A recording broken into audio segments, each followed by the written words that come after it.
Hey guys, so for the video that you're just about to watch, like while I'm recording it, because I was like basically relying on my natural lighting because of the load shedding.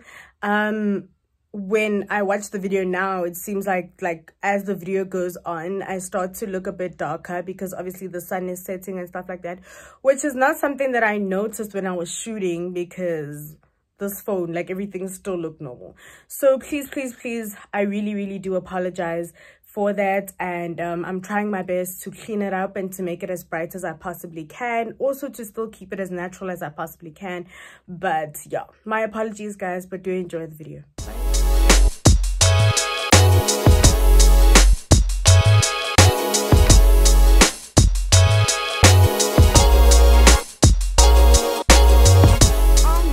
Himilo Bang Bi Zu Pu New Got Bum Pete. Ha! I'm back. And I'm wearing my fake Adidas sweater.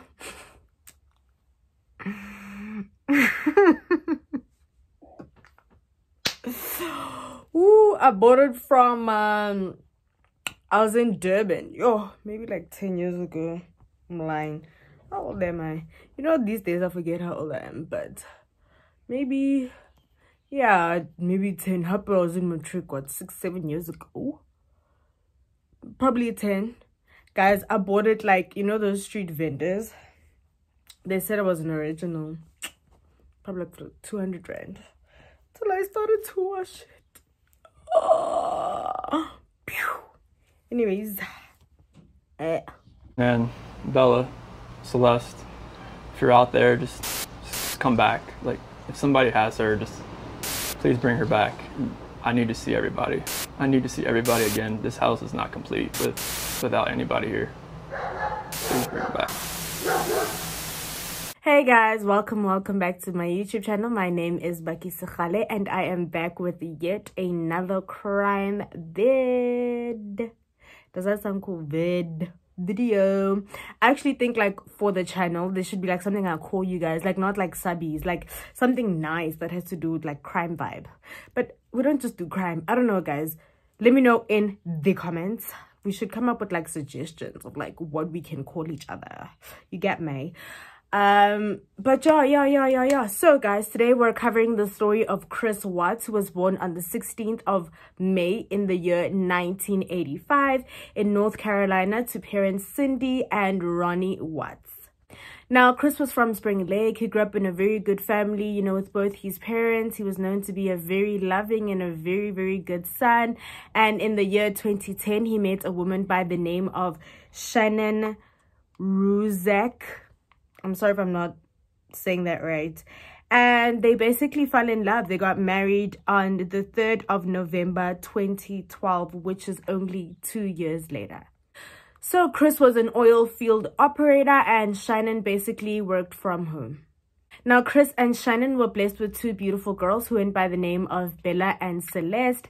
And in the year 2013, they had been living in like a 5-bedroom house. And at this point, they were just a happy couple. Shanann was a loving mother. She loved her kids so much. Like, just going through her Facebook feed, you could tell that, you know what, she documented everything. She shared everything on her Facebook. And her kids were basically just like her pride and joy. Now, in the year 2015, just before Celeste was born, which is their second born, they had filed for bankruptcy. This was basically for the home, for the cars, and for the assets that it is that they had at the time.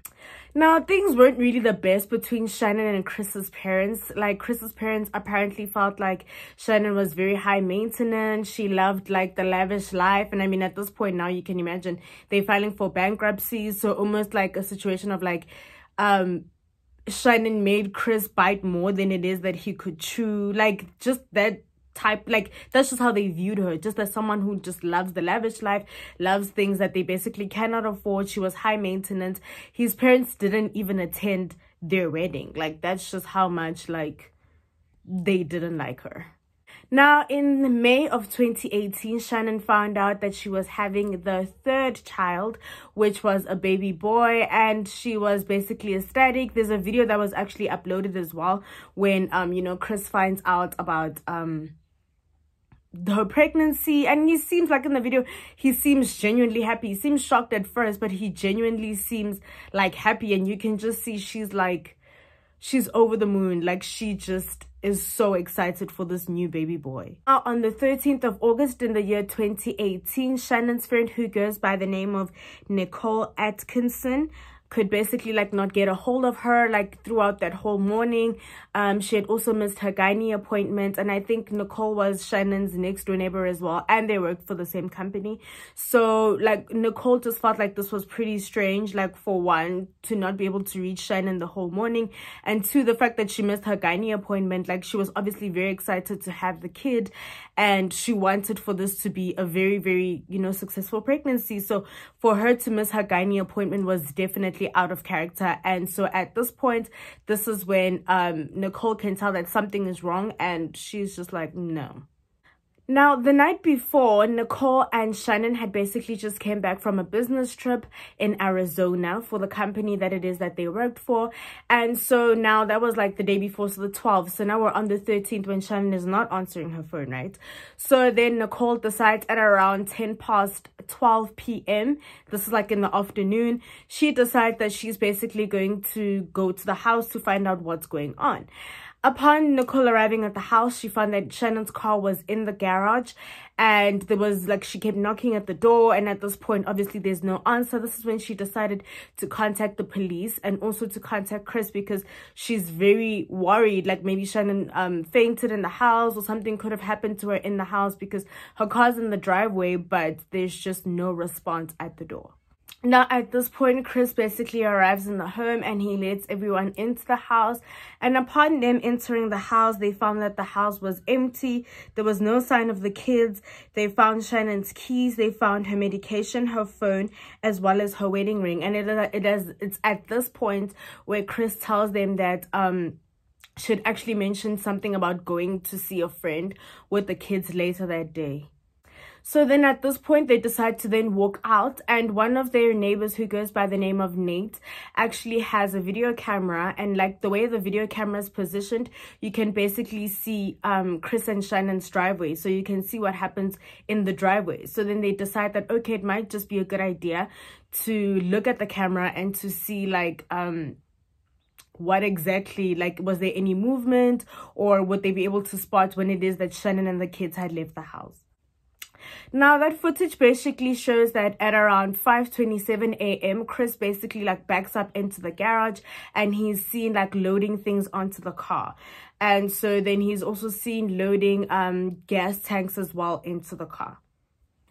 The next day, Chris decides to then like go onto the news channels and stuff like that to basically just plead for his family's safe return, because at this point he claims that he's very worried. I mean, at this day, it's the next day, the kids, there's no sign of the kids, there's no sign of Shanann, the parents don't know where either the kids or Shanann is, and it's just very weird because Shanann was someone who like would communicate, like every single thing that happened, like she would communicate.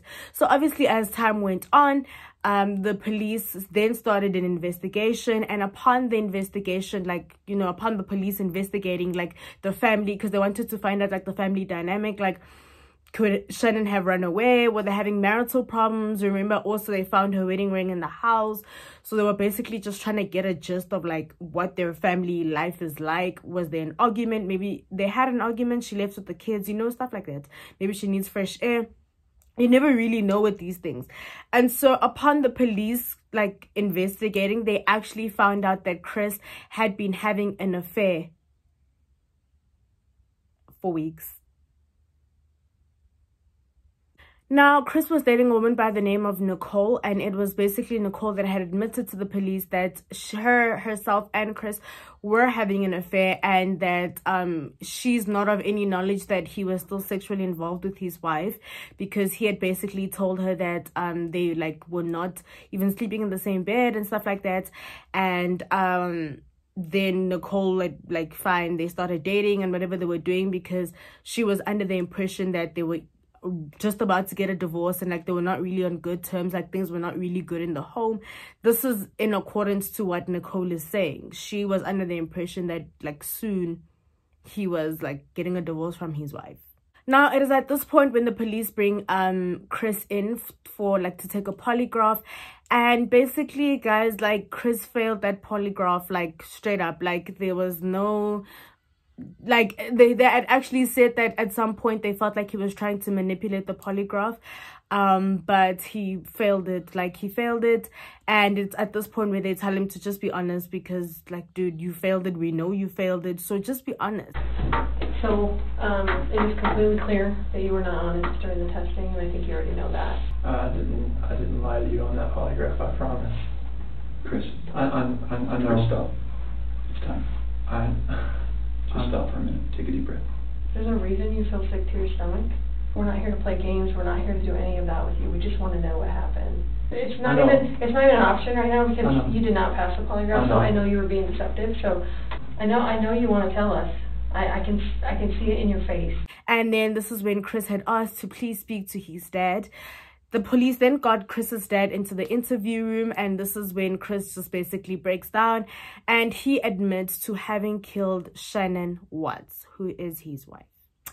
And he says that his reason for killing Shanann Watts, or for murdering Shanann Watts, was because they had an argument, basically, where he had said that he wanted to separate from her. She didn't take this well, and because she didn't take this well, she then decided to smother the kids, also known as like suffocating the kids, basically, with like she suffocated the kids. He says he walked into the kids' room and he had found that Shanann had suffocated the kids with a pillow, and so because of this, he then killed her out of rage. Now, let's basically fast forward to what happened just before Chris Watts had murdered his wife, Shanann Watts. So basically what had happened was the day before Shanann had came back from her trip, her business trip in Arizona with her friend. She had actually noticed on like their shared bank account, that Chris had spent roughly about $60 at a restaurant. And so then, you know, she obviously asked him about it, like, what's going on? I said that there's a money that came out around $60. And Chris basically said no, he was watching a baseball game. And so because Shanann knew roughly plus minus how much like a meal at that specific restaurant is, she knew that by him spending $60, it meant that he was with someone else. And that's when she started to become a little bit suspicious of what could actually be going on, because it's like, you know, like there's just that restaurant, like there's places where I don't know, like okay maybe $60 in America is a lot of money or whatever. Obviously I can't be like 60 right here, but like, you know, that there's certain places where like maybe say for example McDonald's, if you're spending like you're buying a regular meal that's like maybe like 80 to 100 rand, 120 max, which is like your McFeast. I think McFeast is the most expensive, but I'm just making an example, guys. And then someone spends 300 rand and then they're like, I was buying myself McDonald's. Like, even if you're buying a share box, babe, a share box is like 2 something. Do you get it? So I think it was like one of those situations where she was like, at this point, he's like, obviously with someone else, because the math is not mathing. Next day, the morning of Shanann arriving at home after her business trip from Arizona, she basically got home and she slept. At around 4 a.m, she says that, well, basically she had a conversation with Chris. They had a conversation, and this is where he was basically telling her that he's having an affair, that he wants a separation or a divorce, like he's just trying to leave this relationship at this point. And obviously she was hurt. I think she suspected that there was stuff going on because his behavior apparently was very weird. And we know this because of there's like text messages between Shanann and her sister and stuff like that, like telling her sister like things about Chris and how he's been acting, and you know, she doesn't think that he's still like attracted to her and stuff like that. So I think she knew something was going on, but it's different now when you're facing the reality of someone telling you that like they just don't want to do this, you know. And so she was basically like, no, it's fine, you know what, but you're never gonna see your kids again. And it's at this point where Chris snaps and he basically strangles her to death. And at this point she was 15 weeks pregnant.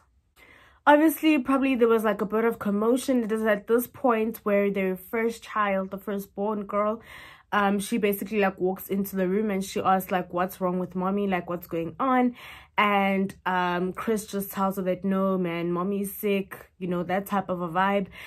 Right in front of the child, he basically takes the bed sheets and he decides to wrap Shanann's body in the bed sheets and then take her or transport her to the van, right, to the car. And then he takes both the kids and he puts them in the back seats as well without their car seats. So they basically sitting at the back seats, and then he puts Shanann's body like on the floor. So she's basically like on the floor right in front of the kids, covered in like a bed sheet. It's just no. They basically drive for an hour, roughly an hour, to an oil tank where Chris frequents a lot because of work, known as Server 319. This moment when Chris then decides to strangle his youngest child first, followed by his oldest child, and then he takes Shanann out the car and he like digs a shallow grave where it is that he buries her body. He then dumps his daughter's bodies into 2 different oil tanks, which are 8 inches in diameter. Bella, who is the firstborn, basically had scratches on her buttocks. And so this is a sign that he basically like struggled to fit her into it, like into the oil tank. And he had basically just like forced her body down into the oil tank. Is at this point when then Chris drives away and he's about to drive to work to start his shift.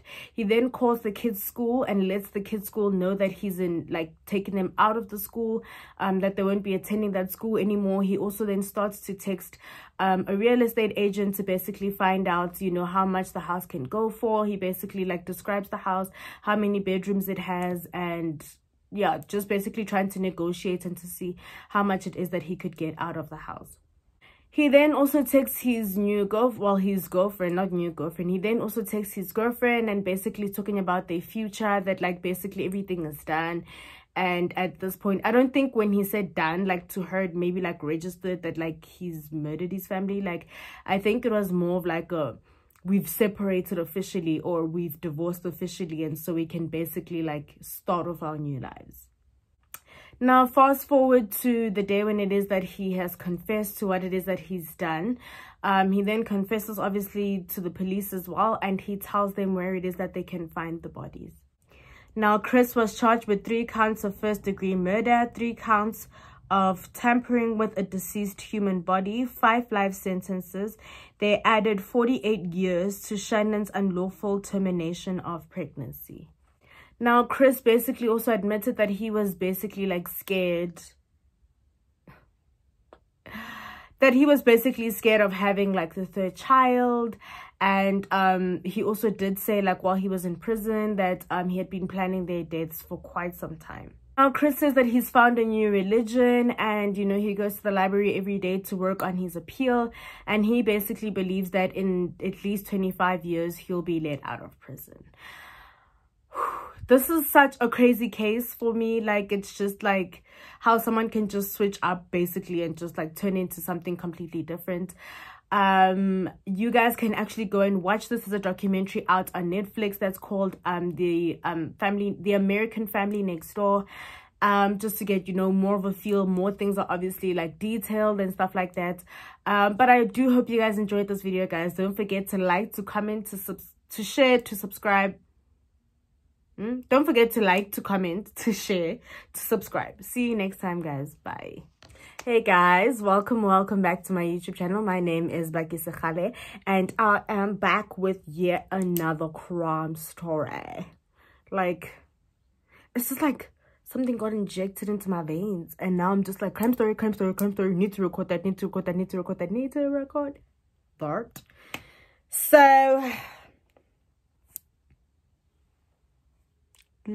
oh, I should have brushed my eyebrows, child. Anyway, guys, so yeah, let's dive right into it without any further ado.